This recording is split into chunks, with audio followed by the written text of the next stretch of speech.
विजय भारत में आपका स्वागत है। आज हम स्वास्थ्य संबंधी समस्याओं पर बात करेंगे और हमारे साथ डॉक्टर होंगे निजाम हॉस्पिटल दातागंज के डॉक्टर राशिद।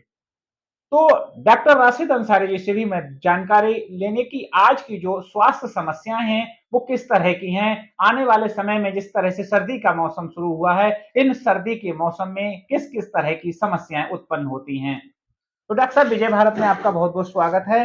आज की जो समस्याएं हैं किस किस तरह की समस्याएं हैं, क्योंकि इस भाग दौड़ वाली जिंदगी में व्यक्ति तमाम बीमारियों से जूझ रहा है।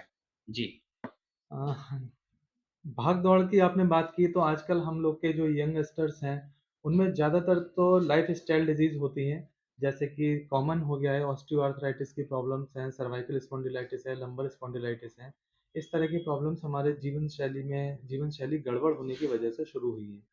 और जो मौसम की बीमारियां हैं, इस वक्त हम लोग के यहाँ पे डेंगू काफ़ी पेशेंट आ रहे थे, और चिकनगुनिया फीवर है, वायरल फीवर है, इस तरह के पेशेंट अभी तक काफ़ी आ रहे थे। कुछ दिनों से ऐसे पेशेंट्स में कुछ कमी आई है, लेकिन आगे आने वाले समय में जैसे सर्दियां शुरू हो रही हैं तो रेस्पिरेटरी डिजीज़ के पेशेंट ज़्यादा आते हैं, खासकर बच्चों में निमोनिया या रेस्पिरेटरी इन्फेक्शन देखने को ज़्यादा मिलता है। तो डॉक्टर साहब इस तरह से ये चूंकि अपना दातागंज क्षेत्र पूरा ग्रामीण अंचल का क्षेत्र है और रामगंगा का किनारा भी कहा जाता है, तो चूंकि इन क्षेत्रों में जो सबसे बड़ी समस्या ये थी, जिस समय व्यक्ति को एक या 2 दिन या 3 दिन बुखार आता है, बुखार के बाद महीनों समस्या उसके हाथ और पैरों में जकड़न और दर्द, ये कौन सी बीमारी के लक्षण हैं और इसका निदान क्या है और किस तरह की बीमारी है, कैसे होती है ये। जैसे आपने कहा कि हम लोग का रामगंगा का तराई का इलाका है, तो हम लोग के यहाँ पे मलेरिया बहुत ज़्यादा देखने को मिला शुरू में।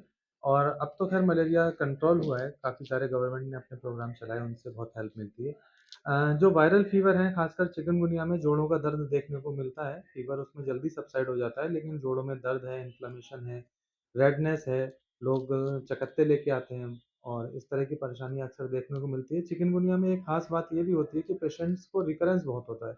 एक बार पेशेंट अपने जोड़ों का दर्द ठीक कर लेता है, 4 से दिन बाद उसको फिर से फ़ील्स होता है कि सब मेरे तो जोड़ों में फिर से दर्द हो रहा है। तो ये सब वायरल और चिकनगुनिया के सिम्पटम्स में आता है। अच्छा, जिस तरह से डॉक्टर साहब सर्दी का मौसम शुरू हो गया, अब तमाम समस्याएँ अधिकतर समस्याएँ बच्चों में और बुजुर्गों में ज़्यादातर देखने को मिलेंगी कि कहीं साँस की समस्या है, बच्चों को तरह-तरह की बीमारियाँ सर्दियों में। तो इनके जो बीमारी हैं सर्दियों में, इनके लक्षण क्या हैं और इनका उपचार क्या है? हम लोग के क्षेत्र में जानते हैं आप, स्मोकर्स जो बीड़ी सिगरेट का यूज़ करने वाले लोग ज़्यादा हैं, तो उनमें सीओपीडी, अस्थमा के पेशेंट हैं। तो ऐसे पेशेंट्स में रेस्पिरेटरी इन्फेक्शन बढ़ जाते हैं। साथ में ऐसे मरीजों में साँस फूलना है, खाँसी आना है, बलगम आना है, इस तरह की परेशानियाँ रहती हैं। बच्चों में रेस्पिरेटरी इन्फेक्शन होता है, तो बच्चों में भी व्हीज़िंग जिसको बोलते हैं हम लोग, घर-घर की आवाज़ आना, या फिर फ़ीवर आना, या बच्चों को साँस लेने में तकलीफ़ होना, ये सब रेस्पिरेटरी इन्फेक्शन के सिम्पटम्स होते हैं। ऐसे सिम्पटम्स आने पे तुरंत डॉक्टर को दिखा लेना चाहिए। अच्छा, इन सारे कारणों से अगर प्रभावित है, जो भी बच्चा हो या बुजुर्ग हैं, तो इनके बचाव के क्या निर्देश हैं या घरेलू कोई ऐसे नुस्खे हैं जो आदमी इस समस्या से व्यक्ति घर पे भी बचा जा सकता है?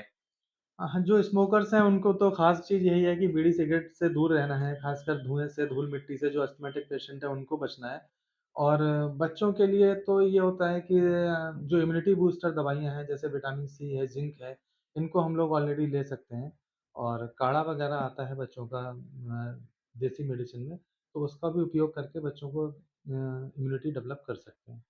एक तरह से जो सबसे बड़ी समस्या है युवाओं में हार्ट की समस्या, हार्ट अटैक आया, बड़ी संख्या में देखा भी गया है कि जवान लोग ज़रा-सी उसमें अटैक आया, खत्म हो गई। ये समस्याएँ अधिकतर सर्दियों के मौसम में अधिक देखने को मिलती हैं। तो क्या कारण है और इससे कैसे बचा जा सकता है? अ, जैसे-जैसे हम लोगों की जीवन शैली प्रभावित हुई है, चीज़ों का जो हमारे खाने-पीने की चीज़ें हैं वो प्योर नहीं है, इम्प्योर चीज़ें आती हैं। तो इन सब चीज़ों से, या हमारा काम करने का जो वर्किंग स्टाइल है वो सब चेंज हुआ है। हम लोग जो है वेस्टर्न कल्चर को अपना रहे हैं, तो उससे क्या होता है कि हम लोग का लेवल ऑफ कोलेस्ट्रॉल बढ़ता है, हमारे हार्ट पे प्रेशर पड़ता है। हम लोग ओवर काम करने की कोशिश करते हैं, हम कोई 12 घंटा, 14 घंटा काम कर रहा है।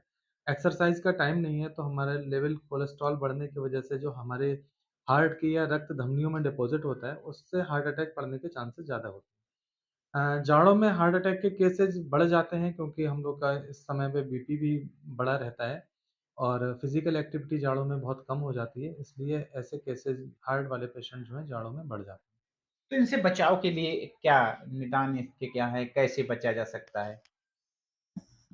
सबसे अच्छी चीज़ तो है इसमें एक्सरसाइज़ कि हम लोगों को अपना जो भी वर्किंग शेड्यूल है उसमें से टाइम निकाल के एक्सरसाइज़ पे ध्यान देना चाहिए। अगर वाक़ई में कोई मेडिकल डिज़ीज़ हो चुकी है आपको, तो आपको अपना कंसल्टिंग डॉक्टर जो हार्ट के डॉक्टर हैं उनसे मिलना चाहिए। अगर आप हाई कोलेस्ट्रॉल के शिकार हैं तो आपको कोलेस्ट्रॉल कम करने की दवाइयाँ लेनी चाहिए। अगर आप किसी और बीमारी से ग्रसित हैं तो आपको अपने डॉक्टर से सलाह लेके काम करना चाहिए। तो ऐसे दर्शकों के लिए जो इस समस्या से जूझ रहे हैं, उन लोगों के लिए क्या संदेश देना चाहेंगे? फिट रहो, हिट रहो, एक्सरसाइज़ करते रहो सब लोग, जीवन में टेंशन मत लो, क्योंकि स्ट्रेस इसका एक प्रमुख कारण होता है हार्ट डिज़ीज़ का। स्ट्रेस इंड्यूस्ड बहुत सारी बीमारियाँ होती हैं जिनमें हार्ट की प्रॉब्लम कॉमन है।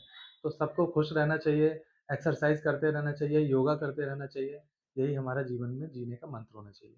धन्यवाद।